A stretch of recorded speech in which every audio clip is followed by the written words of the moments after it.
You will hear a young man who wants to find a temporary job talking to someone at an employment agency. First, you have some time to look at questions 1 to 7.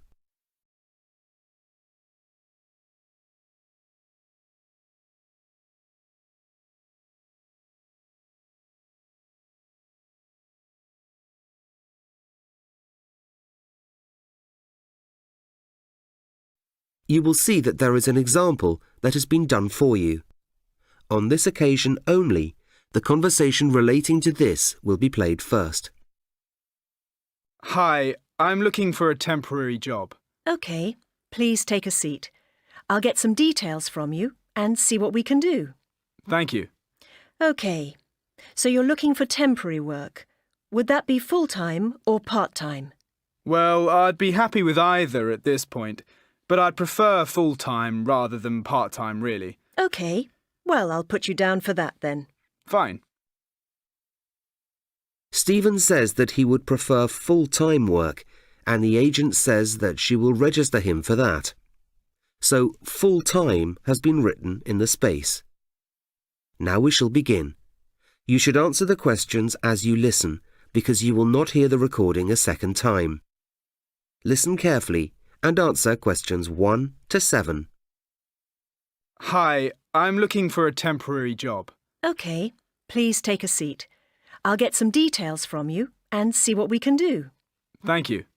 OK, so you're looking for temporary work. Would that be full-time or part-time? Well, I'd be happy with either at this point, but I'd prefer full-time rather than part-time, really. OK, well, I'll put you down for that then. Fine. Right, let's get some details from you. First of all, your full name. Stephen Morgan. There are different ways of spelling Stephen. Which one is yours? S-T-E-P-H-E-N. OK, thanks. And your surname is Morgan, so that's M-O-R-G-A-N? Yes, that's right. OK, fine. I'll just need a few more personal details from you, and then we can look at the possibilities. So, next then, I need your address and postcode, please. It's 14 Sycamore Avenue. That's S-Y-C-A-M-O-R-E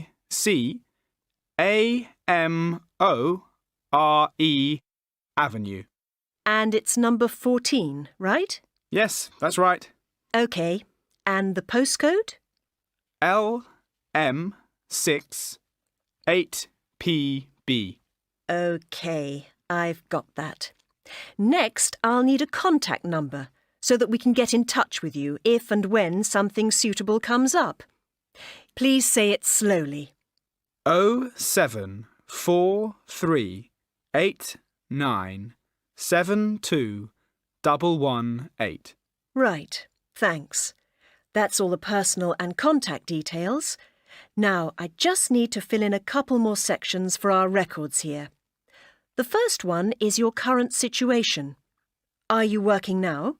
No, I'm a full-time student at university. Ah, OK. What are you studying? I'm in the second year of a 3-year degree course in economics. OK, I've made a note of that. Now, I need to get some information about your availability for work. When would you like to start? That sort of thing. OK, well, I'm looking for something from July to September during the long summer holiday from university. If I can, I'd like to work for the whole of that period. OK, fine. The last thing I need from you is what kind of work experience you already have. Just general information on what type of work you've done will be fine. Well, I haven't done much. I've been studying most of the time. But I worked for 2 months as a shop assistant in a sports shop, selling sports equipment and clothing. OK, so some experience in retail. Anything else? Yes, I worked in a restaurant for 3 months. OK, and some experience in catering. What did you do there? Well, they actually employed me as a kitchen assistant, but when I got there, they needed another waiter as they were a bit short of them, so that's what I did. OK, I've got all that. And straight away, I think there are 2 or 3 vacancies that might suit you. 1 second. That sounds good. I'll make a note of them. Before you hear the rest of the conversation, you have some time to look at questions 8 to 10.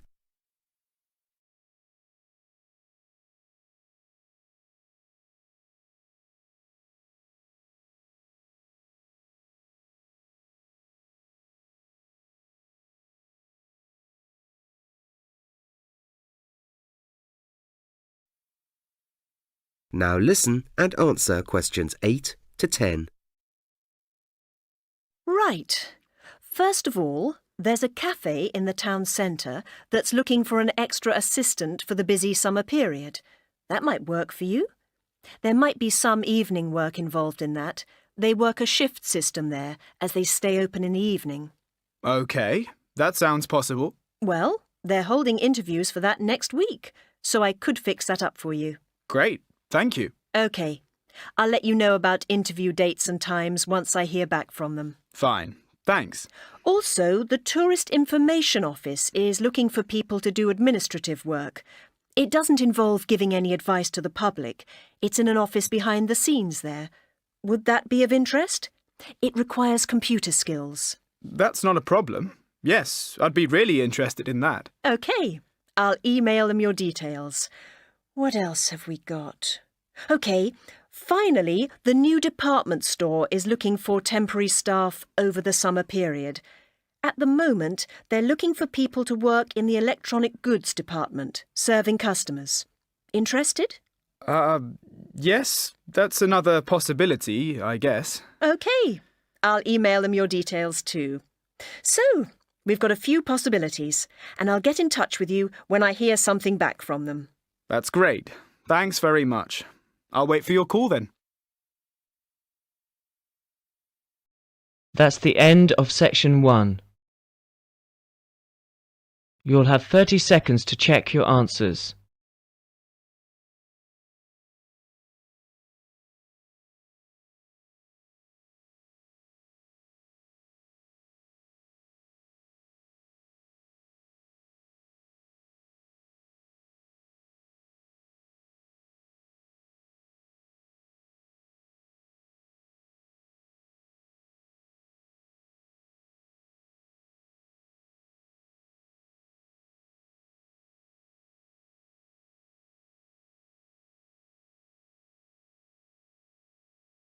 Now turn to section 2.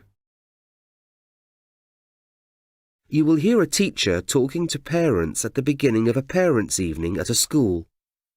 First, you have some time to look at questions 11 to 15.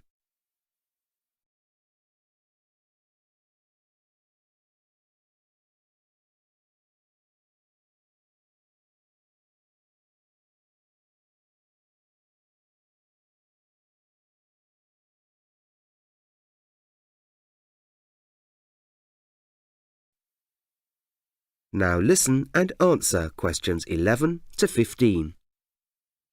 Good evening, everyone. Welcome to the school. It's great to see so many of you here. My name's Jackie Payne, and I'm the Year 7 coordinator and organiser of the Parents' Evening. As you know, we hold this event every year for parents of new children who've just started. OK, I'm going to kick things off by telling you something about the schedule for the evening. So, starting in a few minutes at 7, Mrs. Forrester, the head teacher, who, of course, many of you have already met, will be telling you all about things that will be happening at the school over the course of your children's first year here. She'll explain about the tests that they'll take during the year and how students are divided into different classes for various subjects. She'll also be giving you general information about the school, such as the most recent exam results that our students have achieved, as well as telling you about certain important dates during the school year. At 7:30, the Deputy Head Teacher, Mr. Francis, who again many of you have met, will talk about some of the ways in which the school is run and give you some information about recent changes to the way things are organised.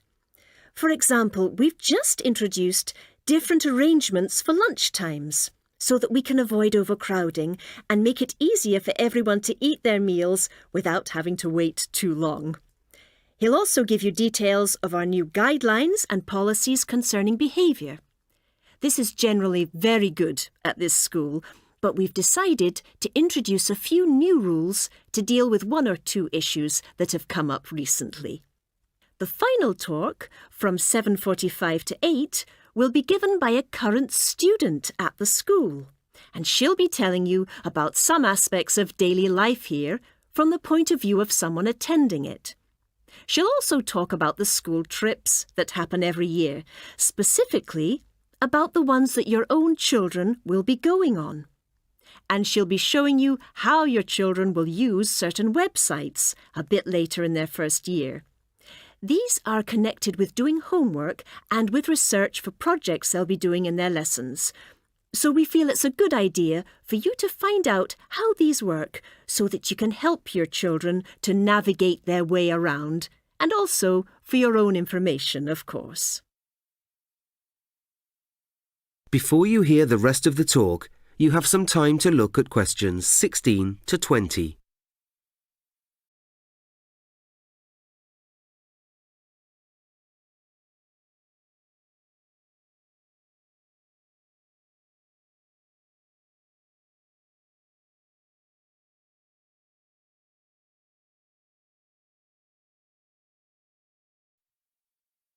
Now listen and answer questions 16 to 20. OK, when the talks have finished, there'll be various things that you can do and people you can meet around this area of the school. Here, in the main hall, in the far left-hand corner, as you look behind you, there are teachers from the music department who'll tell you all about what they've been doing in that department. And you can find out about instruments your children can learn and concerts they can take part in. In the opposite corner, you'll find information about our healthy eating scheme, with details of the meals and snacks that we provide. As you leave the main hall, through the doors at the back, on your right, when you're outside the hall, you'll find a variety of refreshments, and while you're there, you'll be able to chat to other parents. If you continue along that area of the school, on your left, you'll find a number of notice boards with all sorts of displays about what's going on at the school, future events, and lots of interesting news and information to look at. At the far end of that area, you'll find a reception desk where you can get information and ask questions about the administrative aspects of the school, and get to know the staff that you're in touch with when you contact the school by phone or email, for example, to report that your child is ill and can't come to school. There, you can also register your interest in volunteering to help at the school, perhaps with the organisation of events to raise money through the Parents' Association. And you can have a chat with Helen Graham, who runs that. She'll be very happy to welcome any new volunteers. If you turn left before you get to the reception desk, you'll be going into the corridor where the majority of the teaching staff will be waiting to greet you and answer questions about their subjects. On the left of that corridor, you'll find maths, science and IT in that order, and on the right, you'll find languages, history and geography and art, again in that order. And at the far end of that corridor, the head teacher and various senior members of staff will be waiting to discuss any issues you may want to raise or any queries you may have. OK? Well, that's more than enough from me. I'd now like to ask Mrs. Forrester, our head teacher, to tell you about... That is the end of section 2. You will now have half a minute to check your answers.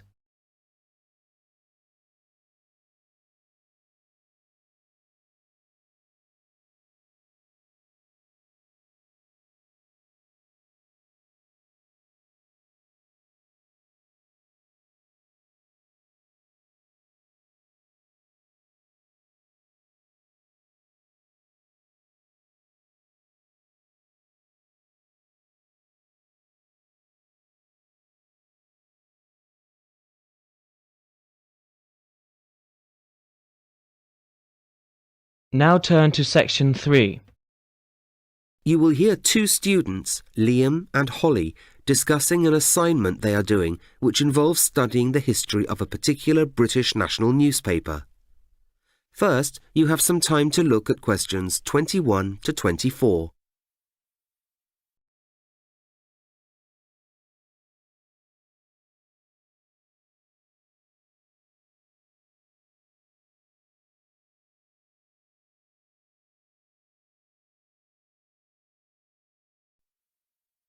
Now listen and answer questions 21 to 24. So, how are you getting on with the newspaper assignment, Holly? Yeah, pretty well. I think I've done all my research and I'm just about ready to write it up. How about you? Yes, same as you. Must say, I found it fascinating. There were lots of things I hadn't expected. That's true. I mean, for example, the sales figures. It's hard to imagine now just how many people bought the paper a few decades ago. Amazing, isn't it? But then, of course, there weren't all the other news sources back in those days. I know, but even so, the figures are incredibly high. Way beyond what I would have thought too. And of course, it's very interesting to compare them with the sales since the arrival of the internet. Yeah, the way they responded to that. Putting the paper online free of charge was, I guess, something that couldn't be avoided. Every other paper was doing it. But the paper came to regret it, and probably still does, because that decision had such a negative financial impact. I find it hard to believe that they didn't at least try to charge for it online from the start. I can see why they did it in the context of the time. One aspect that did strike me as extraordinary was finding out how influential that paper has been over the ages. It seems to have played a significant role in shaping government policy on occasions. Yes, and social attitudes too. I hadn't realized that a single paper could have so much influence. Really? I think you'll find that it still does. It's always been the paper read by what they call opinion formers and people in high places, so that was what I expected to find. What did you make of its coverage of those major historical events we looked at? That was fascinating, to read about such huge events as they were reported at the time when they happened. It was great to read contemporary accounts of things that are now part of history. Yeah, I really enjoyed doing that too. Seeing how reporters at the time described these things that we all know about. One other thing that struck me was how interesting it was to look at the cartoons. Yes, I think so too. I was actually shocked by some of them. I hadn't realized how satirical and critical they could be. They showed public figures in ways that I don't think you'd be allowed to today. I don't know about that. I felt that they weren't so different in tone from a lot of the cartoons in the paper today. Before you hear the next part of the conversation, you have some time to look at questions 25 to 27.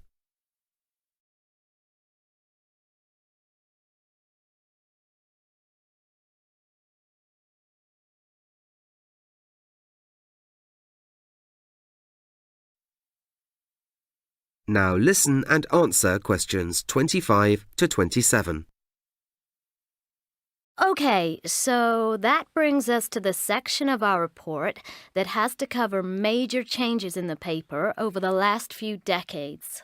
Yes, well, its politics can't be said to have changed much. In my view, it's been pretty consistent in that area all the time. Right. Although the issues have changed, its general position has remained the same. I found its coverage of famous people interesting. The way it hasn't really got involved in the so-called celebrity culture that's grown over the last few decades. It certainly hasn't jumped on that bandwagon. Hasn't dumbed down, as they say. But sport, for example, is a whole different matter. That used to be just a relatively small section, and now it's a massive part of the paper. And its approach isn't the same either. Instead of dry match reports and articles as it used to have, it moved into a lot more interviews and opinion pieces. Yes, I spotted that. It was also interesting to look at its handling of social issues. It has a strong reputation for that today, but in fact it was always an important feature that distinguished it from other papers. Yeah, it was campaigning on social issues just as much then as it does now. Of course, one major feature we shouldn't ignore is the way it looks. Definitely. It's unrecognizable today compared with how it looked even 20 years ago. Very noticeable. Everything about it. Size, layout, even the design of the name at the top. Before you hear the rest of the conversation, you have some time to look at questions 28 to 30.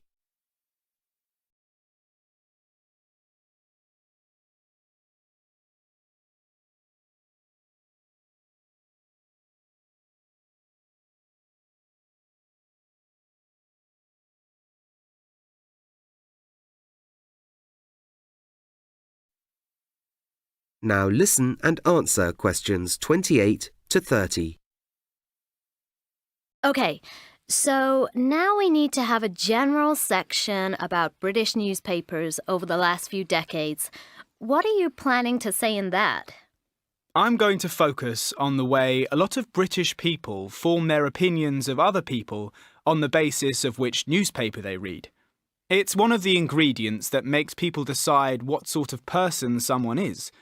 It's a very British thing, that.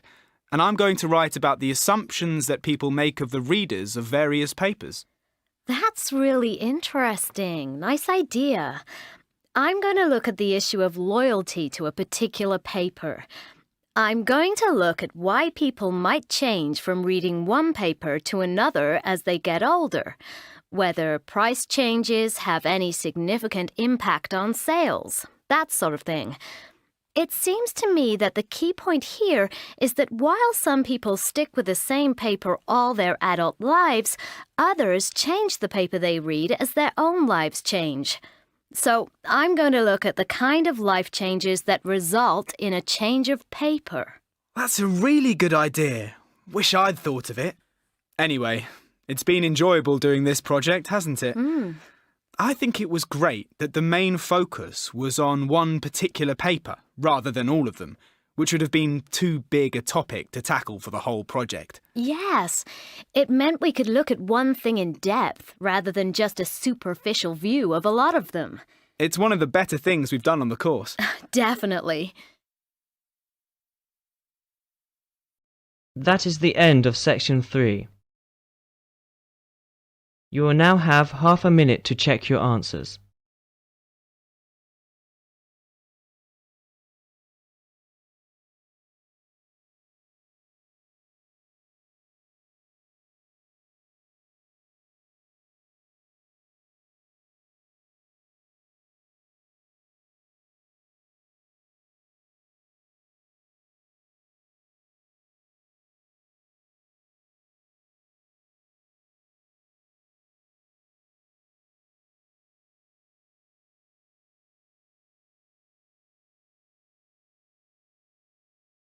Now turn to section 4.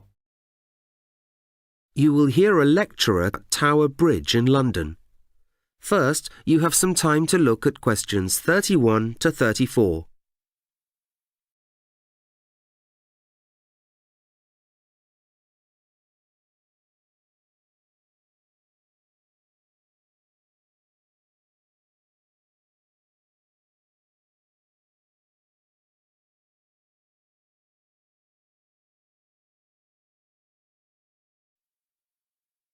Now listen and answer questions 31 to 34. Tower Bridge is, of course, one of the best-known landmarks in London today. When it was built, it was actually one of many great engineering achievements in Britain in the 19th century, a period when all sorts of inventions and innovations were being made to modernise the country and to solve particular problems of the day.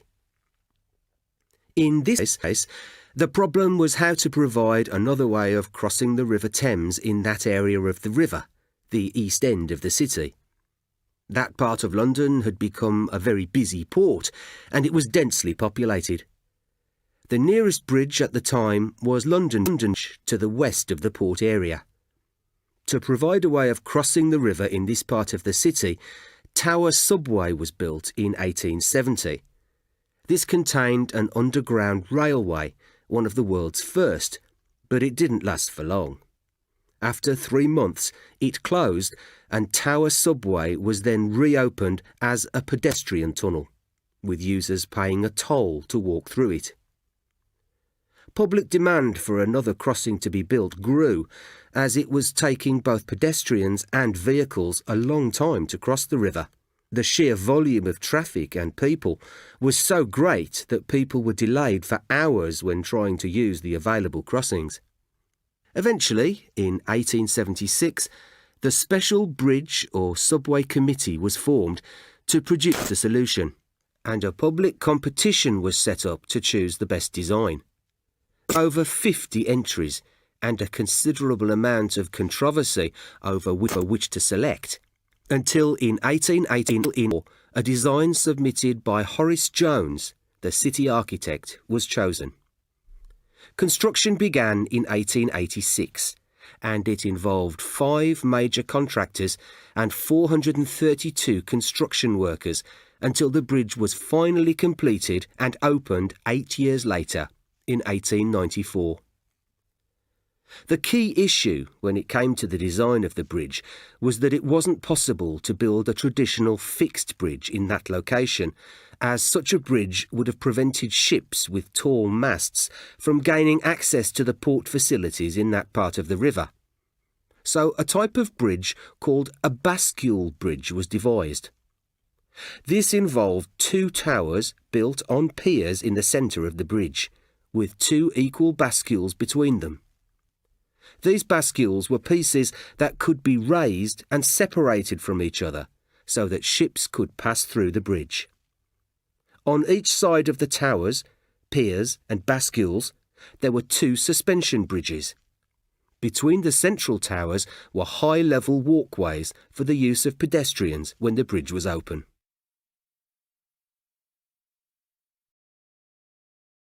Before you hear the next part of the lecture, you have some time to look at questions 35 to 37.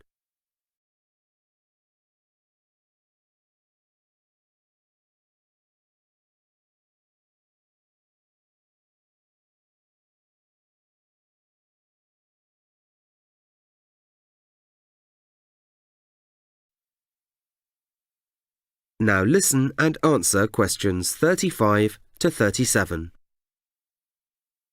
Right, now let's have a detailed look at how the bridge was raised for ships to pass through it. This is a slide showing a diagram of the bridge. And here you can see at the far end of the south side of it are the original engine rooms, which you can visit today if you take a tour of the bridge. In here there was a boiler which was powered by coal. This boiler produced steam, which powered 2 big engines. And these engines produced pressurised water, which was stored in 6 containers called accumulators. This was sent via pipes to some more accumulators in each of the 2 piers in the central section of the bridge. When it was time to open the bridge operator, situated at the bottom of the tower on the south side, pulled a set of levers to set in motion the opening of the bascules. This action started engines in each of the 2 piers, each of them operating one of the 2 bascules. Gears attached to these 2 engines, which were called the driving engines, would then turn, causing the bascules to rise and open. The bascules rose to an angle of 86 degrees, providing enough room for ships to get through the central part of the bridge. Although the process was quite complex, it actually took only about a minute for the bascules to rise to their maximum height. Before you hear the rest of the lecture, you have some time to look at questions 38 to 40.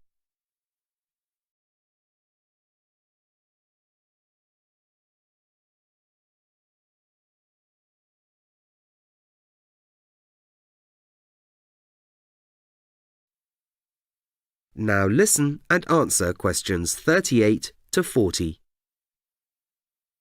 A number of rules were used for controlling the passage of ships through the bridge at different times. In the daytime, red flags were used to signal to ships, and these were placed on both bridge piers. At night, coloured lights were used. Red to show that the bridge was closed, and green to show that it was open. Ships going through the bridge also had to display signals. In the daytime, they had to display a black ball high up in the ship, and at night, they had to have red lights in the same place. Well, the bridge today is much the same as it was when it was first built, but the process for raising the bascules has changed quite a lot. The bascules are still operated by hydraulic power, but the engines are now driven by oil and electricity, not steam. And the bridge operator now works in a different location, in the control cabin in the north tower of the bridge. The system of signals is no longer used, and today ships have to give 24 hours notice that they will require the bridge to be opened. That is the end of section 4. Now you have half a minute to check your answers.